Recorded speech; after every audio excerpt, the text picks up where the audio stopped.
Então, então vamos nos ligar ao alto, sempre rogando ao Pai, àqueles amigos que nos assistem, que nos dão suporte, para que possamos ter um estudo bem produtivo, conectados sempre com o alto, percebendo as intuições que nos vêm, para que possamos refletir bastante sobre o tema e extrair o máximo de coisas possível. Esteja conosco, Mestre, hoje, agora e sempre, e que assim seja.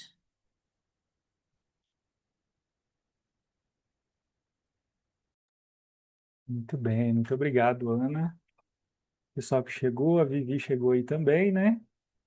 Benati, boa noite para vocês. Bom, pessoal, vamos dar sequência nesse nosso domingo de Ramos, né? Hoje é domingo de Ramos. Hoje eu tava indo para casinha, o pessoal tudo passando, carregando os raminhos, né? Quer dizer, hoje a gente aplaude o Cristo, aí semana que vem a gente prega ele na cruz, né? Que coisa, né? Muito bem. Mas nós não, nós vamos a gente quer ficar cada vez mais pertinho dele, né? Esse é o nosso objetivo. Então a gente está estudando a passagem que Haroldo intitulou como a missão dos doze. A gente viu que é uma passagem comum aos três evangelhos, né? Os evangelhos sinóticos.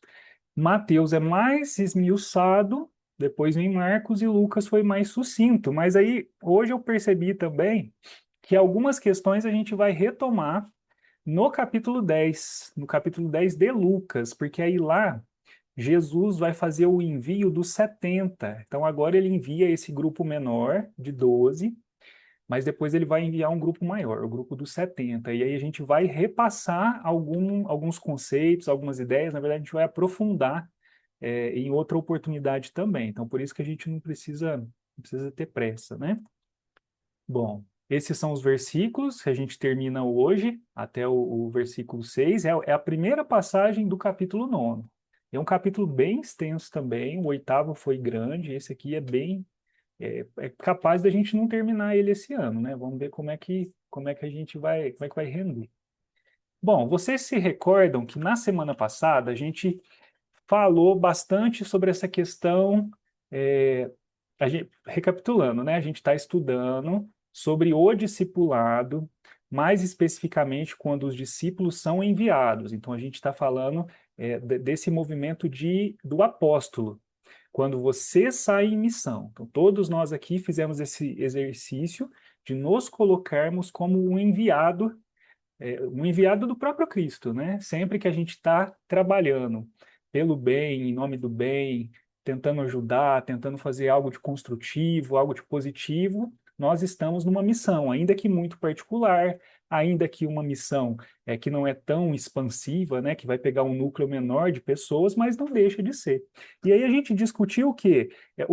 Primeiro, quando a gente parte para uma missão dessa, o que não levar, certo? Que é o que a gente conversou na semana passada.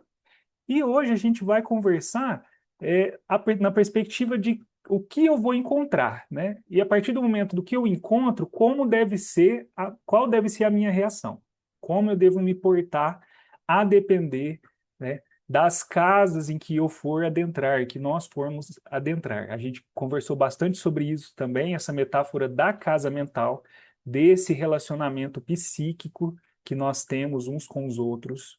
E aí o senhor Honório, ele falou bastante, não sei se vocês se recordam, mas tem uma dos comentários dele que ele fala que a gente não deve ficar fixado nas dificuldades, né?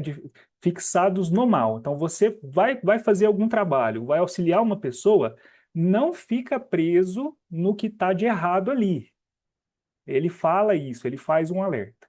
E aí, antes da gente avançar para falar do pó, olha que interessante o que o Emmanuel vai trazer no livro Pensamento e Vida, aquele famoso livro, né? Olha lá, capítulo 8º, Associação. Se o homem pudesse contemplar com os próprios olhos as correntes de pensamento, reconheceria de pronto que todos vivemos em regime de comunhão, segundo os princípios da afinidade. Na vida comum, a alma entra em ressonância com as correntes mentais em que respiram as almas que se lhe assemelham. Olha que bonito, né? Se a gente conseguisse, se fosse tangível, né? Se a gente tivesse sentido para perceber as correntes do pensamento, ou seja, essas ondas que são criadas, que é matéria, é algo tangível, é algo palpável, não para nós encarnados, mas para o espírito é, né? E quanto maior a evolução do espírito, mais ele consegue manipular isso aí, mais ele consegue perceber, né? Então, se a gente conseguisse olhar, a gente veria que a gente está todo mundo num grande Wi-Fi, né? A humanidade é um grande Wi-Fi. Todo mundo está conectado, todo mundo está no mesmo, na mesma rede. Às vezes você capta uma frequência ou outra a depender da tua própria frequência, né? Por isso que ele fala da questão da semelhança. Então, você pode tanto sintonizar com ondas mentais positivas, favoráveis, quanto se associar com as ondas mentais pesadas, né? Que na verdade, trazem aí desequilíbrio, né? E isso aí é algo que faz parte de uma ciência espiritual, isso aí, viu, gente? Não é esoterismo, não é algo que a gente fala assim, é concreto, é física. Ninguém tá, todo mundo está sujeito à ação disso, né? Ninguém consegue escapar disso. Olha que interessante aí a ponte com que o Soronório falou. Quando nos detemos nos defeitos e faltas dos outros, o espelho de nossa mente reflete-os de imediato, como que absorvendo as imagens deprimentes de que se constituem. Então lembra que Emmanuel, nesse livro, ele vai fazer um paralelo de que a mente, ela funciona como um espelho que vai transmitir e receber. Então, é um espelho um pouco diferente, mas é a metáfora que ele utilizou. Então, tudo aquilo que você enxerga, você projeta de si para fora, e aquilo que está do lado de fora é projetado para dentro. Então, você tem essa mão dupla. Então, ele fala: quando você fixa nos defeitos, você joga essa informação, esse quadro para dentro, ó, de imediato, e você absorve as imagens deprimentes, pondo-se nossa imaginação a digerir essa espécie de alimento que mais tarde se incorpora aos tecidos sutis de nossa alma. Com o decurso do tempo, nossa alma não raro passa a exprimir, pelo seu veículo de manifestação, o que assimilara, fazendo seja pelo corpo carnal entre os homens, fazendo seja pelo corpo carnal entre os homens, seja pelo corpo espiritual de que nos servimos depois da morte. Trocando em miúdos, é por esta razão que geralmente os sensores do procedimento alheio acabam praticando as mesmas ações que condenam no próximo, porquanto, interessados em descer às minúcias do mal, absorve-lhe inconscientemente as emanações, surpreendendo-se um dia dominados pelas forças que o representam. Olha isso, hein? E isso está muito conectado ao que a gente vai estudar hoje, a esse pó que a gente vai falar, né? Então, esse cuidado, além de ser um ato de caridade, você não ficar fixado no desequilíbrio, né? No que está ali naquela situação, a perturbação. Lembra que a gente comentou? Às vezes vai ter o momento de você fazer a intervenção, mas no primeiro momento, para ajudar, não se deve julgar, não se deve criticar. Você não chega para auxiliar e sai falando mal tudo que a pessoa está fazendo ali na hora de errado, né? E mais, se você se prende a isso, há essa chance, né? Porque nós não somos perfeitos. É claro que se a virtude está consolidada, isso não vai acontecer. Mas como a gente ainda tem muita coisa para resolver dentro da gente, há o risco de você começar a fazer as mesmas coisas por um movimento reflexo, né? Então, de tanto olhar o mal, você começa a praticar o mal. Olha que ponto que chega essa questão da associação. Muito bem, vamos caminhar então agora pelos. Ah, e ele faz uma metáfora aqui, ó.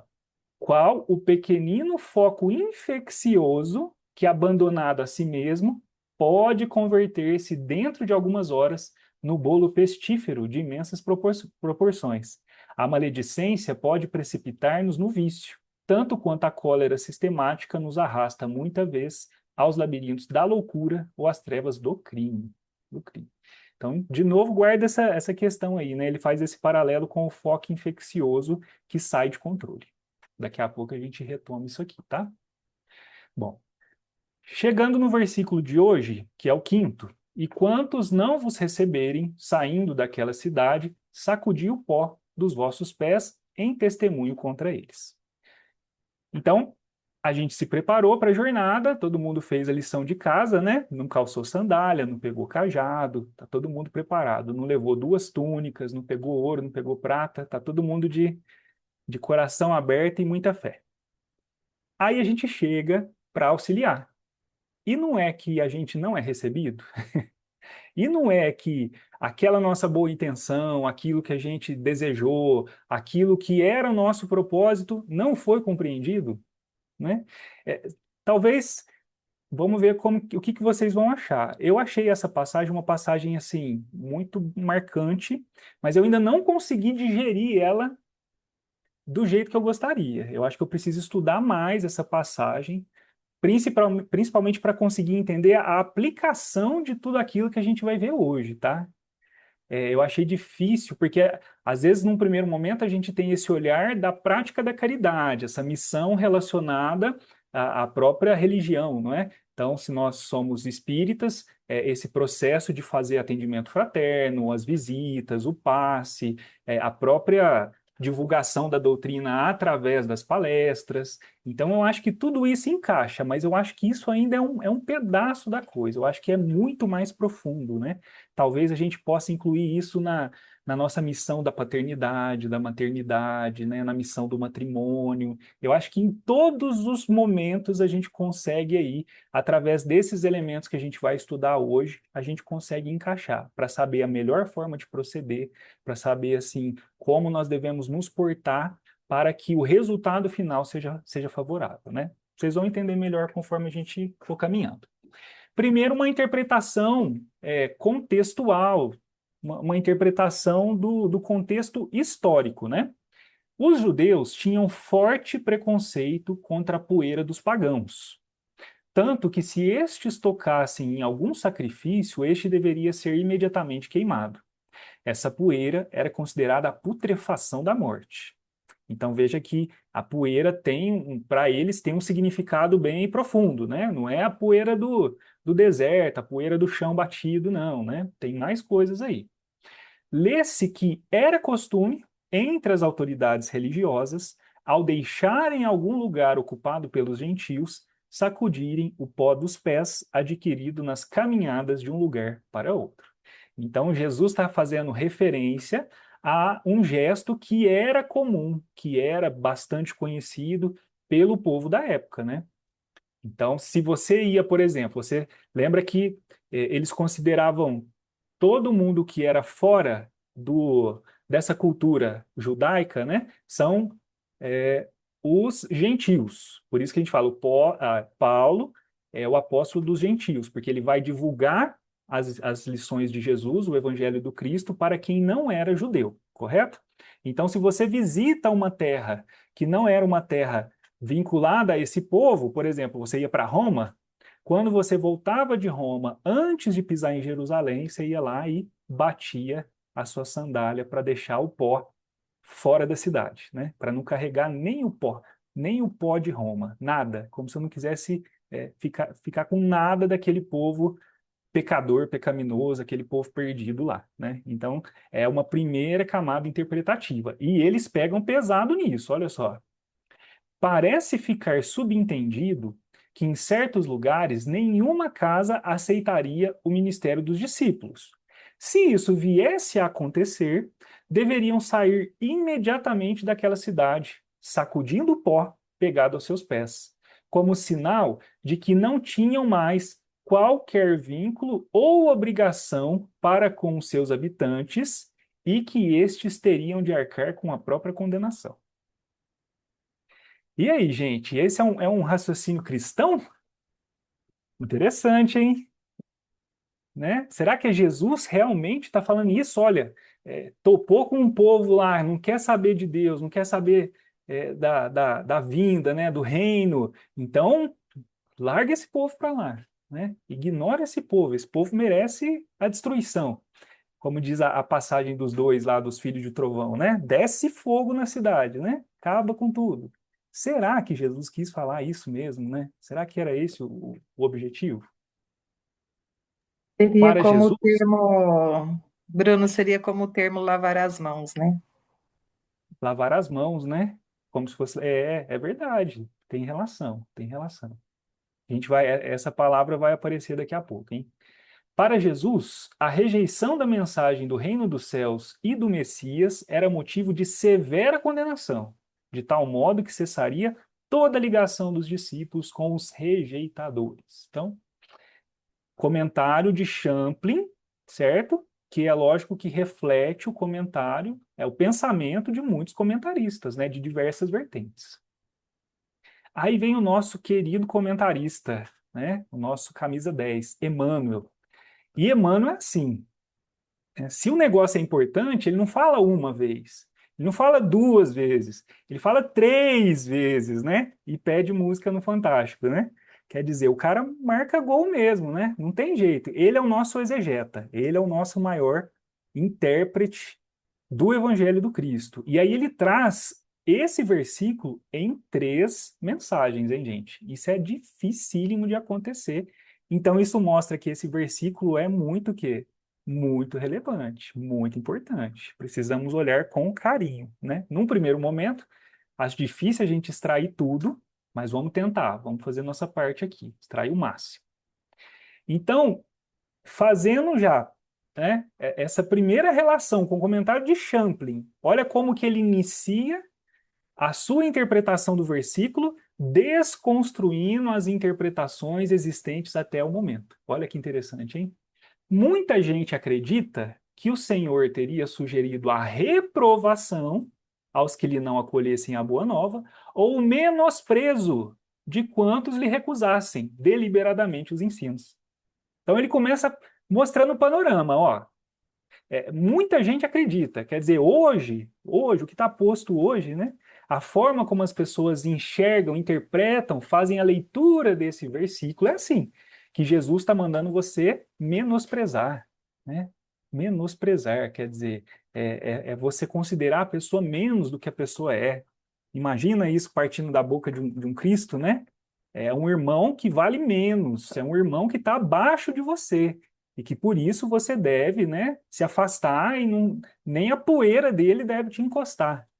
Olha a que ponto chega o desconhecimento do próprio Cristo, não é? Da grandeza do nosso mestre. Então ele já começa traçando o panorama. Aí ele fala: entretanto, Jesus referia-se simplesmente ao pó que costumamos guardar conosco depois de qualquer experiência difícil. Então, estou fazendo mistério, hein? Não falei o que é o pó. Agora, ele dá um panorama, uma ideia geral. E a gente vai ver que é exatamente isso, né? Como nós estamos nesse processo de nos relacionarmos com os outros, na perspectiva de apostolado, na perspectiva de levar algo, de construir algo, correto? De auxiliar de alguma forma. Nesse entrechoque, que a gente percebeu que tem tudo a ver com esse contato psíquico, esse contato mental, nem sempre haverá um encaixe perfeito. Então, vai sair alguma faísquinha, alguma coisa não vai sair conforme a gente planejou. E isso é natural. Nesse processo, nós costumamos guardar algumas coisas, né? Algumas coisas. Vamos seguir. Aí fui para outra lição. Eu peguei as três lições, mas eu não quis trazer inteira, não, para não ficar muito, né, muito cansativo. Se o símbolo que transparece da lição do mestre estivesse destinado apenas a gesto mecânico, não teríamos nele senão um conjunto de palavras vazias. De novo, desconstruindo a visão hegemônica, né? Então não é o chacoalhado da sandália física, não é disso que ele está falando. O ensinamento, porém, é mais profundo, recomenda a extinção do fermento doentio. Olha só, hein, gente? Primeiro ele falou que na situação difícil, né, surgirão algumas coisas que a gente costuma guardar. E agora ele está falando, ó, cuidado, que você deve extinguir o fermento doentio. Aí vamos começar fazendo um paralelo com o fermento. Claudinha, você que é uma técnica em panificação, né, sabe tudo.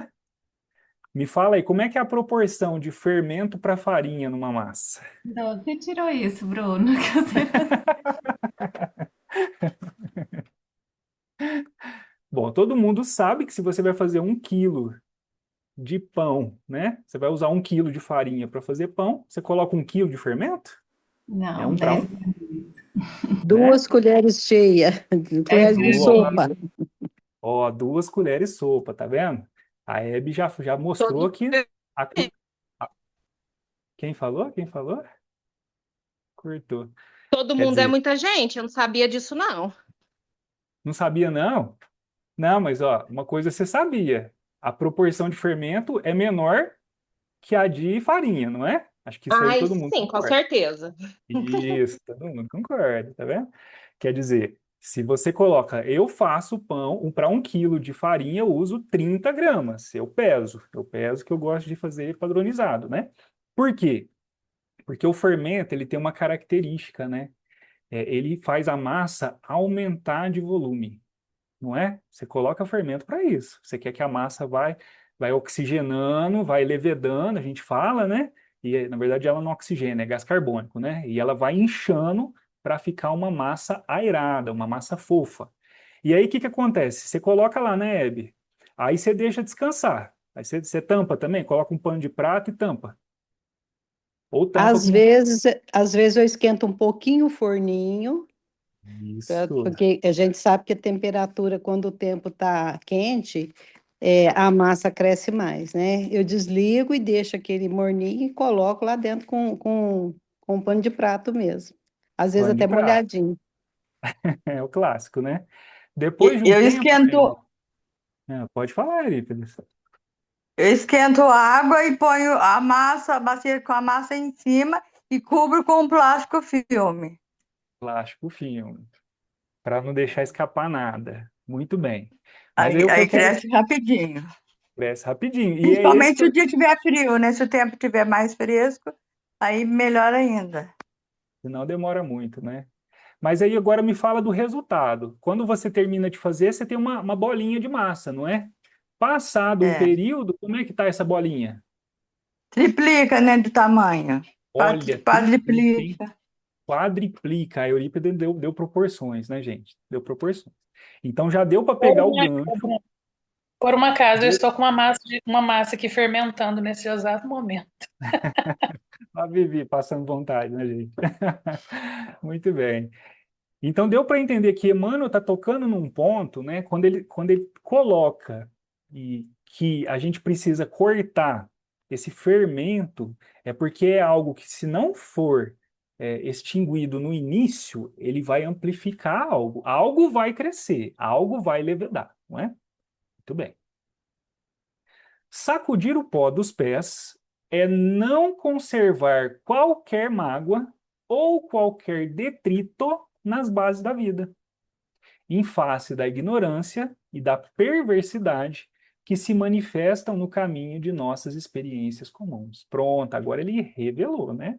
Agora ele deixou mais claro para nós do que Jesus estava falando. Então, esse pó que a gente não deve permitir que esteja depositado sobre os nossos pés, né? Nem por cima, nem por baixo, é mágoa ou qualquer detrito. Mas a mágoa é bem interessante, né? Olha se mágoa não funciona na base do fermento. Num primeiro momento, é só um leve ressentimento. Ah, eu não gostei do que fulano falou, do como fulano fez, né? Nossa, eu fiquei meio chateado. Beleza, né? Passa, chega no outro dia. Nossa, mas fulano... Gente, como é que fulano teve coragem de fazer isso? Eu não tô acreditando, né? Aí, beleza. Passa uma semana. Você tá lá brigando com fulano, lembrando daquilo. De repente, você já tá o quê? tá falando mal de fulano, né? Daquela pequena mágoa, você já passou para maledicência. Começa a falar dos defeitos de fulano, fulano é isso, fulano é aquilo, fulano é ingrato, não sei o quê, não sei o quê, não sei o quê. De repente você tá vibrando para fulano se lascar. Ah, fulano tem mais é que quebrar a cara. Fulano tem mais é que bater o dedinho na quina da porta, né? Como que rejeitou a minha tarefa, né? Como que ela rejeitou a presença de Jesus aquele dia que eu fui lá ajudar, dar um passe naquele espírito perturbado, né? Não aceitou meu passe. Então é isso, vai fermentando, vai crescendo. Na hora que a gente vê, a gente perde o controle, né? Por isso que tem que extinguir. Tem que ir no começo mesmo, né? E ele Que coloca... interessante, Bruno, rapidinho, desculpa. Opa, não, à vontade. Não, eu só fiquei pensando que a leitura desavisada do versículo é tirar o pó é o problema do outro. O pó, o outro Olha, que é o problema do outro, né? Então, e aí a gente começa a perceber que o pó é meu, né? Não é poeira da casa do outro que eu tenho que sacudir. É a poeira que eu cultivo, né? Que eu exato, hein, fermento, que Claudinha? eu deixo crescer. Muito Ô, perspicaz, Bruno, Claudinha. Muito bom. tem, tem um resultado também que quando você perde, você não, eu perco assim a minha paciência, sinal de Eu que eu não perco. adquiri, aí eu sinto mal, eu não sinto bem com aquele, como diz aí, o barraco que aprontou. Aí depois você vai ver, eu que teria que estar mais preparado, né? Tanto é assim que a gente sente mal, não sente bem, né? Web, ó, vou te falar, hein? Essa semana inteira, esse aí foi o meu exercício. A paciência, né? A não reagir ante as adversidades, né? Não conseguir pensar, pelo menos antes de falar, né? E eu tô para te falar que eu tô nessa dificuldade aí. Por isso que esse versículo ainda tem que ser muito bem trabalhado ainda, pelo menos para mim, viu? Para mim. Então eu tô nesse time aí, ó.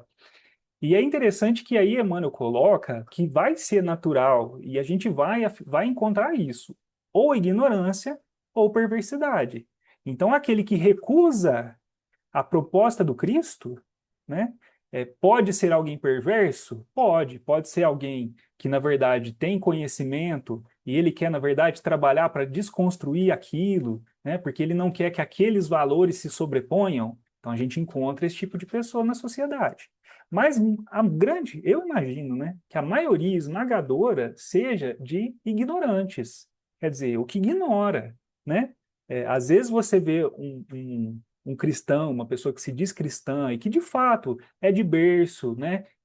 Cresceu em meio às pessoas, fala de Deus, acredita em Deus, fala do Cristo, participa, e às vezes defende pontos de vista totalmente contrários ao que o Cristo trouxe. Então isso é ignorância, né? Isso aí não é maldade, é ignorância. E a gente não pode deixar isso nos afetar. Não pode, porque senão a gente, além de falhar com a nossa missão, com o nosso propósito, a gente ainda entra nessa sintonia e, como Emmanuel mesmo bem nos coloca, isso nos arrasta para outros lados, né? Ele continua, ó. Natural é o desejo de confiar a outrem as sementes da verdade e do bem. Natural. Nossa, parece que quanto mais a gente conhece, mais a gente se deslumbra, não é? A gente fica encantado em estudar, em conseguir compreender, e a gente queria que todo mundo entendesse da mesma forma, né? Queria que todo mundo tivesse aqui. O NEP tinha que ser, né, milhares de pessoas juntas estudando, todo mundo comentando e vibrando, e todo mundo junto, né?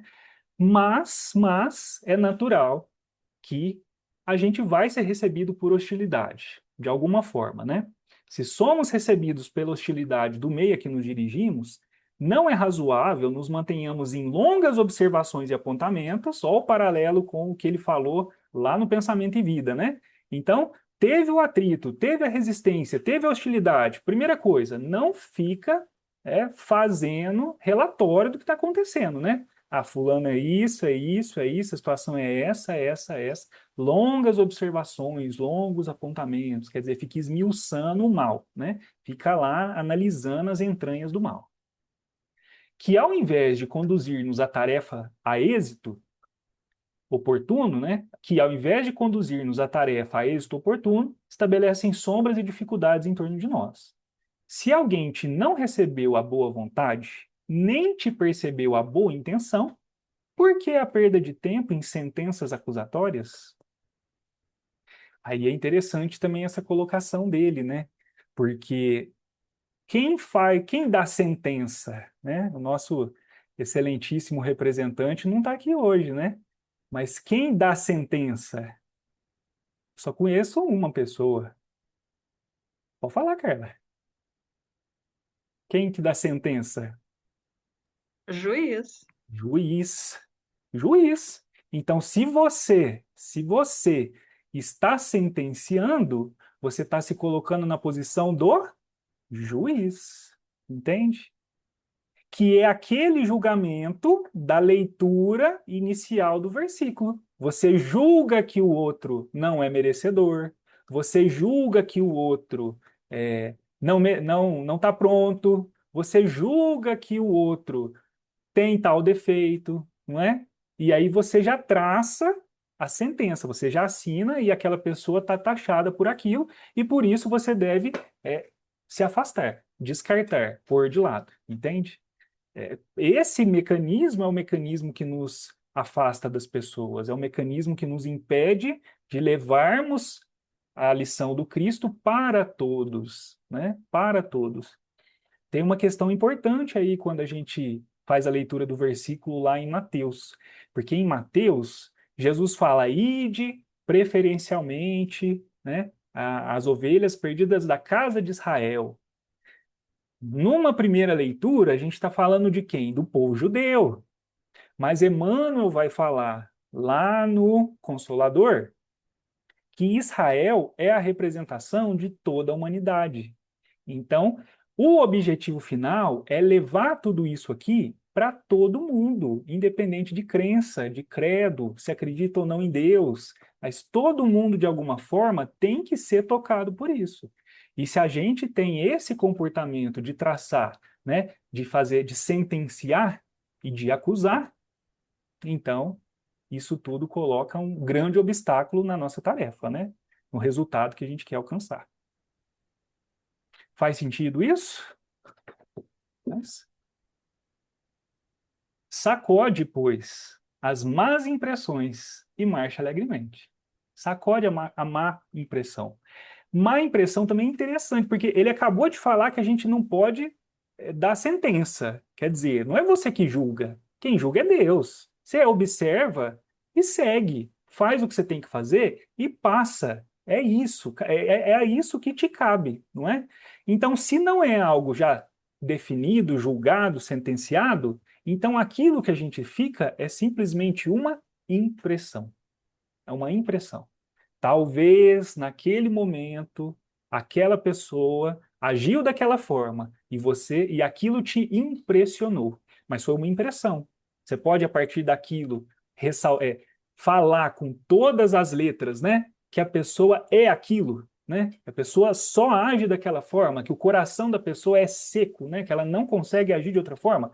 Dá para falar isso de um contato? Não dá, né? É pegar a parte e achar que aquilo é o todo, né? É julgar o livro pela capa, ter um monte de ditado para dar essa ideia de que às vezes naquele momento a pessoa teve um comportamento infeliz, mas que isso não deve ser o definitivo, né? A gente não deve colocar essa tarja mesmo, marcar a pessoa daquilo a partir daquilo, né? Sacode a má impressão e marcha alegremente, até porque tem muito serviço para fazer com quem quer receber as lições de Jesus, né? Então, ó, segundo livro, hein? Que coisa, hein? Agora vamos para o terceiro. Perante Jesus. De novo, desconstrói a ideia, e a gente está repetindo aqui porque todos nós aqui devemos estar mergulhados nessa interpretação há muitos séculos, porque a gente já deve ter tido contato com as lições de Jesus em alguma outra encarnação nossa.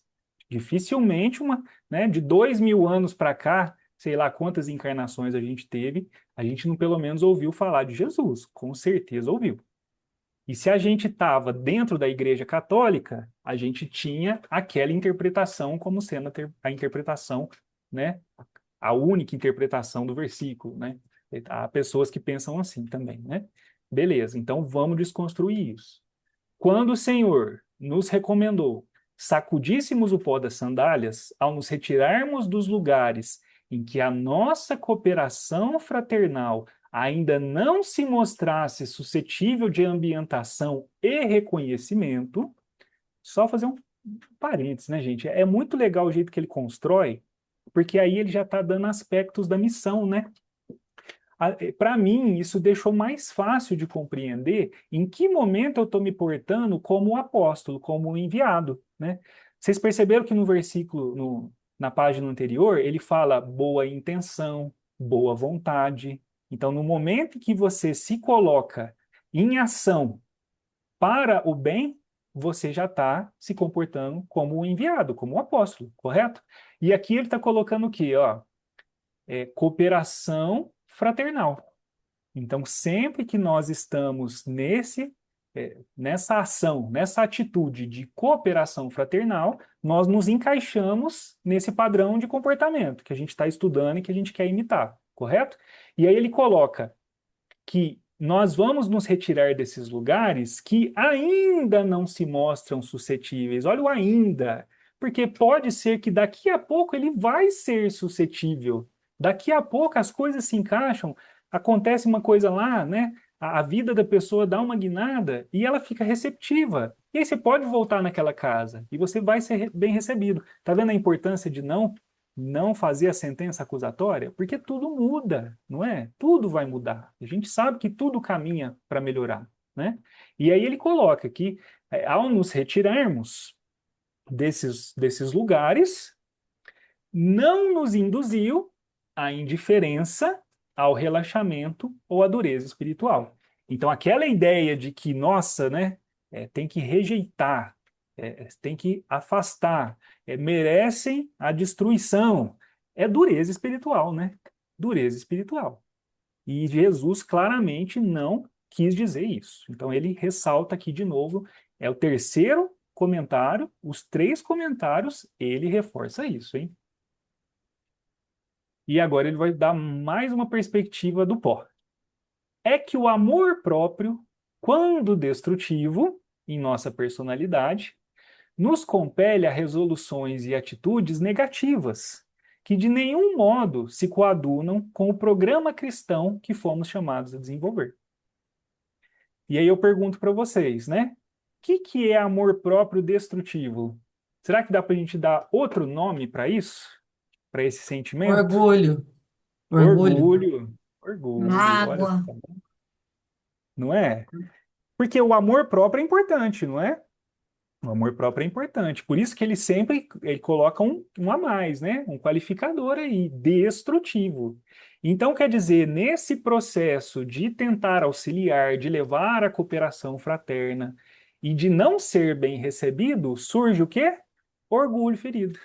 Surge o orgulho ferido, né? Quer dizer, você acha que o outro deveria ter agido de uma forma, mas ele não correspondeu à tua expectativa, não é? Esquecendo-se que o Cristo, que é o Cristo, também não foi bem recebido, né? E nem por isso ele praguejou para cima das pessoas, né? E de todo mundo que estava ali vendo ele ser crucificado. Pelo contrário, o que ele fala quando ele está lá na cruz? O que ele fala para Deus? Para perdoar, para perdoar, Perdoados. né? Mas nós estamos com o nosso orgulho ferido e nesse momento inicia a fermentação, né? Começa a fermentação da massa. Aí, Emmanuel, para não ter mais dúvida, ele vai listar um monte de coisa que é pó, poeira, sujidade, que como a Claudinha bem colocou, não está fora, não está fora, está dentro, tá, né? É aquilo que a gente tem que tirar de dentro de nós. Então, para a gente não sair desse estudo com dúvida do que pode surgir desse contato e do que vai surgir desse contato com o outro, né? Ô, Preocupação Bruno, doentia. Oi, pode falar. Deixa eu só despertar um pouquinho. Eu estou aqui tão pensativa com como que Emmanuel tem cuidado com as palavras, né? Ele poderia ter falado orgulho ferido, né? Mas ele é tão caridoso com as palavras, né? Eu achei tão Demais. legal isso, porque a maneira que a gente tem que se postar diante de uma situação, de ter caridoso até na forma de falar, né? Verdade, Entende? né? E Porque ele percebam pode que, assim, nossa, isso é um orgulho ferido, entende? E uma coisa que a gente falaria, né? Mas ele não, né? exato, eu pensei exatamente nisso que você falou. A gente pode, às vezes, usar isso como desculpa. Falar assim, Sim, ah, mas eu tenho amor próprio. A pessoa não podia ter feito isso comigo, né? Isso é sim, amor próprio, isso não é orgulho, né? é. E é. Isso chama sofisma. Tô Lembra que fiz. lá no Evangelho fala dos sofismas, né? Que É. é essa forma da gente racionalizar um negócio para tentar passar pano. É sofismo isso. Está errado, né? Está errado. É, E é Emmanuel, que o amor, é que o amor próprio é como se fosse uma defesa da gente. A gente tem que ter é, amor próprio. Agora, o orgulho, ninguém gosta de ser orgulhoso. É um defeito. muito bom, viu? Então vamos lá. Aí Emmanuel vai falar, ó, o pó das sandálias é. Então ele não lista, tá, gente? Aí eu que listei para ficar bem categórico assim, né, ó. A preocupação doentia de recebermos o incenso das considerações sociais, ó, começou por aí. Pratiquei o bem, né? Ah, ninguém comentou. Ah, não, mas, né? Ninguém achou bom, ninguém falou se gostou, né? Cadê o incenso, né? Cadê a aclamação, não é? Fiz uma palestra, saí de lá, ninguém nem deu bola, ninguém nem veio falar comigo, né? Para falar se gostou, se não gostou, né? Eu não tenho esse problema, viu, gente? Eu tenho a Carla ali que sempre me ajuda, ela tá sempre me agradecendo para eu não desanimar, tá? Muito caridosa, muito caridosa. Olha isso, preocupação com o incenso das considerações. Segunda característica do pó, tristeza improdutiva diante da calúnia ou da perversidade. De novo, hein, gente? Tristeza improdutiva. Porque, assim, é difícil você ir com boa vontade fazer alguma coisa, dar com os burros na água e ficar feliz. Eu acho assim, você tem que estar num nível assim, outro nível mesmo, né? Então, ficar triste, nem que for num primeiro momento, te falar assim, poxa, não abriu nem a porta para eu entrar, né? Fui lá de peito aberto para auxiliar, para tentar, né? Não abriu nem a porta, não quis nem atender o interfone, liguei no, né? Me bloqueou no WhatsApp, né? Você fica triste. Agora, o que que você vai fazer com essa tristeza, né? E aí ele coloca a tristeza improdutiva, a tristeza que te paralisa, que não te deixa seguir. Aí é perigoso, aí é perigoso. A dilaceração inútil perante a ignorância dos outros, né? Dilaceração inútil, né? Quer dizer, você fica com aquilo, entende que a pessoa não está percebendo que ela precisa daquilo, e ao invés de você pacificar e tentar auxiliar de outra forma, outra estratégia, não, você fica se martirizando, se dilacerando, pensando naquilo o tempo todo, como que a pessoa fez, por que que ela fez, não devia ter feito isso, né? Então, olha só, isso é pó. E isso fermenta, hein? Tudo isso fermenta. O anseio por resultados das nossas ações mais elogiáveis no campo imediatista da vida, né? Então, olha isso. Quer dizer, num determinado momento vai dar certo. Vamos lembrar da mãe de Santo Agostinho, não é? Santa Mônica. É isso, né, Milena? Acho que é isso, né? Porque Santo Agostinho tinha um comportamento que era um comportamento mundano e ela orou, né, todos os dias, não sei quantos anos, até que ele se 30 converteu. 30 por anos, 30 anos, não é? Então, imagina se ela quisesse um resultado imediatista. Ela tinha desistido de Santo Agostinho, né? E talvez ele tivesse dificuldades para concluir a missão dele. Então, anseio por resultados é pó.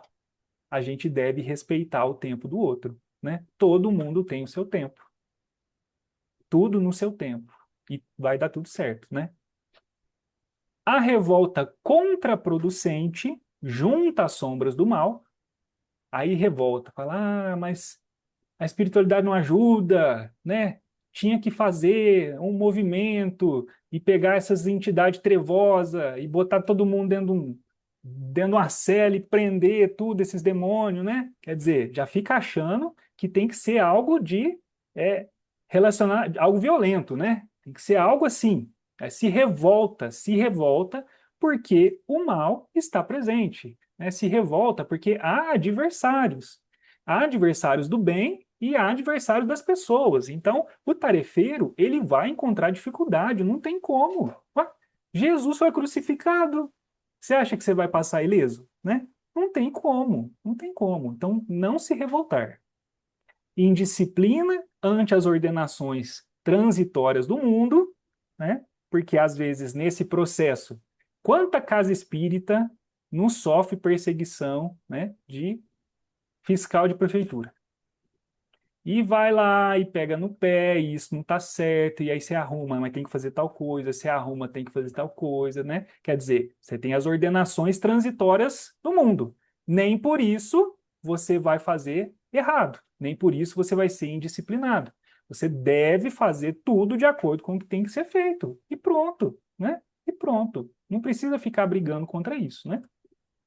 Desânimo à frente das dificuldades. Esse é difícil, hein? Né? Desânimo, quer dizer, perder a ânima, perder a vida, né? O sangue, perder o sangue, quer dizer, esfriar, né? Levar um balde de água fria e esfriar a empolgação, e desanimar, não querer mais fazer aquilo, né?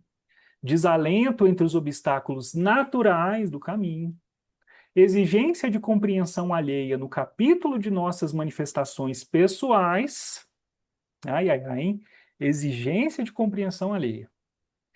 Melindres da suposta superioridade em que muitas vezes nos enganamos no próprio íntimo. Olha isso, hein, gente? Aí ele pegou pesado, né? Porque além de tudo, ele está colocando que a gente pode estar enganado, a gente pode estar errado, não é? Em virtude dessa suposta superioridade, né? E por fim, a desistência da boa luta ou a deserção perante a dor. Tudo isso é pó da sandália, né? Muito bem. E agora a gente vai caminhar para o fechamento, né, dessa passagem, mas ao invés de nós terminarmos com o nosso versículo sexto, eu quis pegar o versículo 16 do nosso amigo Mateus. Porque quando as meninas leram, eu não lembro, não sei se vocês se recordam, mas no primeiro estudo, a Vivi e a Dai fizeram um panorama e elas trouxeram o texto de Mateus. E lá tem muito mais elementos. Eu não quis ficar desdobrando tudo, porque, como eu falei para vocês, no capítulo 10 de Lucas a gente vai ver mais coisas, tá? Mas eu quis trazer esse versículo, porque esse a gente não vai ver, né? Olha que interessante. A cobra, a serpente, ela geralmente está associada com o quê? Com coisa boa ou com coisa ruim? Coisa ruim, não é? Tanto que nesse capítulo de Pó, a irmã Aila faz uma colocação muito interessante, segundo, estou citando nosso amigo Aloísio, né? Ela fala que a cobra, como ela rasteja no chão, ela está sempre coberta de pó. Sempre coberta de pó. Né? Então, o que mostra que ela, tudo isso que a gente discutiu, que é pó, isso aí está impregnado nela. Por isso que a cobra é algo tão perigoso, né? Em termos vibratórios. Além da, é claro que o veneno também é, né? Mas falando em termos vibratórios, ela é muito mais perigosa, né?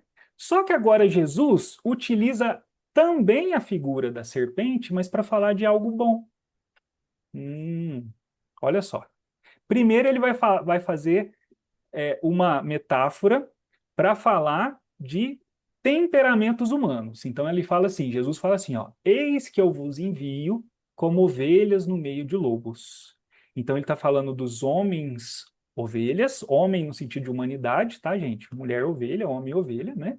E homem lobo, mulher loba, né? Ele tá falando de temperamentos. Então, primeiro, o que representa um homem-lobo? Qual é o tipo de comportamento esperado de um homem-lobo?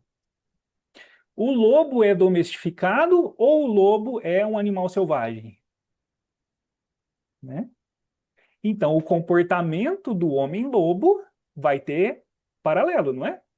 Pode falar, pode falar. Sei que vocês já estão querendo falar. Vamos lá.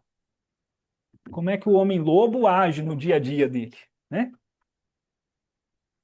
Ele é tranquilo, sereno, né? Expressivo, né? Agressivo, É, agressivo, competitivo, uma reação, reação né? impulsiva, né? Isso. Ele quer dominar, ele é um grande Sim. predador, né? Aí a gente então, né, extrai a metáfora para comportamento humano no dia a dia, né? Em todas as áreas, né? Então esse é o homem-lobo. E o homem-ovelha? O homem calmo, o homem brando, o homem obediente, característica de ovelha, né? Obediente, não é? É isso, é isso. Então a gente está falando de temperamentos. E aí você fala assim, nossa, né? Mas aí Jesus manda a ovelha pro meio do lobo. O que que vai acontecer com a ovelha? Hã? O que que vai acontecer? Ela vai passar ilesa? Ela vai ser, não, ela vai ser devorada, né? Uma vez a Morrer. ovelha. Se a gente estiver falando da ovelha e do lobo, mas como a gente está falando do homem-ovelha e do homem-lobo, Hebe, o homem-ovelha não está indo para o sacrifício. O homem-ovelha com o seu temperamento, com a sua característica, com a sua força, ele consegue domesticar o homem-lobo. Você acredita? Você acredita, Ed? Ele domestica, ele dobra, ele faz o homem-lobo se curvar diante dele, porque a grandeza dele, a força dele é muito maior. É muito maior.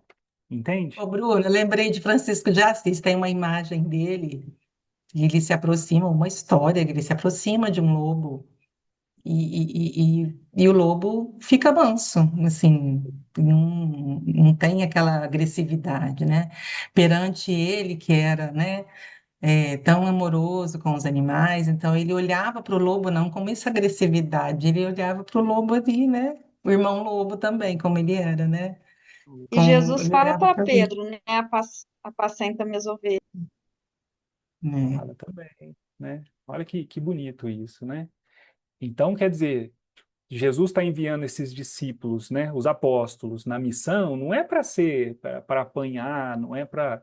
Não, é para que com tudo isso que a gente veio conversando e mais algumas coisas que a gente vai falar, ele consiga, com o teu exemplo, com a tua conduta, né, dobrar o homem, a agressividade do outro, né? É contornar a agressividade do outro, se não conseguir trazer para junto de si, né? E aí ele vai dar duas características que confere essa força para o homem-ovelha. Quais características? A prudência da serpente e a inocência da pomba. Prudência da serpente e inocência da pomba. Bom, tá vendo como que agora a serpente está num aspecto positivo? Positivo, né? A gente acabou de falar da serpente do lado ruim, Mateus fazendo participação especial ali. Tô acabando, viu, filho? Mais um pouquinho só. Que a gente pode tirar? E aí eu vou pegar lá do estudo do Aloísio, né? Ele fez esse estudo com a turma dele, então a gente vai também seguir, mas a gente poderia tentar encontrar outros caminhos, né? Mas o que que é essa prudência? Em que consiste a prudência da serpente? Aí ele dá um exemplo interessante, que é até um exemplo do Haroldo. Por que que é muito mais fácil, né? Você ter um acidente doméstico com, por exemplo, uma onça pintada do que com uma serpente? Uma cobra lá no Pantanal, né? É muito mais fácil você ser picado por uma cobra do que atacado por uma onça. Porque a onça não é cautelosa. A onça, ela chega fazendo estardalhaço, né? É quando ela vai caçar, não, lá, ela tem as técnicas dela, mas querendo dizer assim, a serpente, ela é muito ela é silenciosa, ela vai rastejando, então ela entra dentro da casa e você não percebe, né? Olha que interessante, hein? A gente está falando de casa mental, e aí quer dizer, há coisas que entram na nossa mente e a gente nem percebe, né? Nem percebe. Então, isso é uma característica dela. Quando você traz isso para o lado positivo, que é o que Jesus está pedindo aqui, ele quer que os discípulos sejam prudentes como as serpentes, então ele está falando do quê? Desse aspecto de silêncio, tá? Desse aspecto de não fazer estardalhaço. Por quê? Porque Jesus, nos últimos instantes da vida dele, quando a situação ficou crítica, né, ele fez silêncio. Ele não responde as perguntas de Pilatos. A única coisa que ele faz é orar, não é? É orar. E ele recita salmos, ele canta o tempo todo. E a gente? E quando o bicho pega, a gente fica em silêncio? Ou será que quando o bicho pega, a gente destampa a reclamar? A gente destampa a praguejar? Não é? O nosso comportamento é o da prudência da serpente? Não é, né? Um Não é. elefante na loja de cristal. O elefante na loja de cristal, né? E outro ponto interessante que eles colocam lá, né? Que além disso, como a serpente ela tem essa característica da vibração, porque ela anda fazendo uma onda, né? Ela se locomove fazendo uma onda. Então a gente está ressaltando a questão do silêncio e da prece, porque nem todo silêncio é prece. Às vezes você está em silêncio, mas a tua casa mental está um tumulto. Tá tendo uma festa lá, né? Uma rave lá, porque tanta coisa acontecendo, né? Às vezes lá na casinha, a Dona Irene fazendo passe, fazendo a prece, você está pensando em tudo quanto é coisa, menos ali, menos ali. Então, nem todo silêncio é prece. Então, o discípulo, nesse processo em que ele vai trabalhar pelo Cristo, é exigido dele esse silêncio e essa prece, né? Esse padrão vibratório elevado.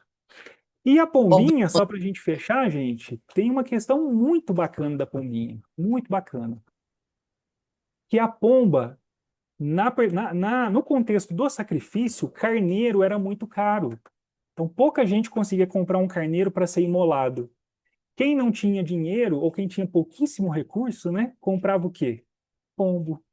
Então, a pomba, ela simboliza aqueles que se sacrificam pelos mais necessitados. Olha que bonito isso, né? Que bonito isso, né? E essa inocência está relacionada à pureza, a não se deixar contaminar, a não permitir que a poeira do outro venha para você, não é? Se afete. Então esse é o ponto, né? Tá pifando ali? Filho? É isso, gente. Depois eu vou colocar lá no grupo, aí tem só mais um poema aqui da Meimei no livro Pai Nosso que fala sobre o silêncio e a importância do silêncio, né? Para fechar como uma das grandes ferramentas de trabalho que a gente tem, por incrível que pareça, né? É o silêncio, é uma não ação, né? E que Quer que pode lê para trazer você? resultados incríveis, né? É isso. Quer que lê para você o silêncio? Você quer ler, Claudinho? Deixa eu voltar Vamos. aqui, peraí. Faz favor, então. Acho que a Lília queria falar alguma coisa. Ah, desculpa. Não, tudo bem. Naquela hora da cobra, né, da serpente, Bruno, tem uma visão junguiana, né, simbólica da cobra nos sonhos, né, que a cobra tem esse movimento de rotação, né, ela 360, como a coruja, né, e a cobra, ela é um sinônimo de sabedoria, no sentido de encontrar um caminho, né, então acho que entra aí, converge com o que você estava falando. Interessante, ó. Outra perspectiva para a gente analisar e tirar uma qualidade, né? Ele encontra um caminho. Que show, hein? E o discípulo precisa disso, porque se não der certo de um jeito, tem que dar de outro, né? Faz todo sentido, né? Ô, gente, eu já vou encerrando aqui, que meu amigo aqui está com fome. Tem que ir lá. Ó, nós vamos fazer a prece, depois a gente termina. Tudo bem? É? Fazer a prece. Claudinha, faz a prece para a gente, por favor. Facinho. Pai de amor e bondade, Jesus, Mestre querido, nós te agradecemos por mais esse dia de vida na Terra. Te agradecemos, Senhor, pela oportunidade também de estarmos reunidos em Teu nome, de aprendermos um tanto mais sobre os Seus ensinamentos profundos, de sentirmos um tanto mais o Teu amor por cada um de nós. E de estarmos, Mestre querido, um tantinho mais perto do seu coração. Te pedimos ainda mais uma vez, abençoe, abençoe nosso sono,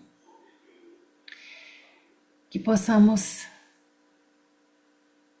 trabalhar em seu nome ainda no plano espiritual, no desdobramento, e que a sua presença seja um raio luminoso no nosso lar, na nossa casa mental e no nosso íntimo. Obrigada, Bruno, pelas suas orientações. Obrigada, Jesus, por cada um desses pensamentos e desse movimento de avançarmos no caminho de volta para a casa de Deus. Que assim seja.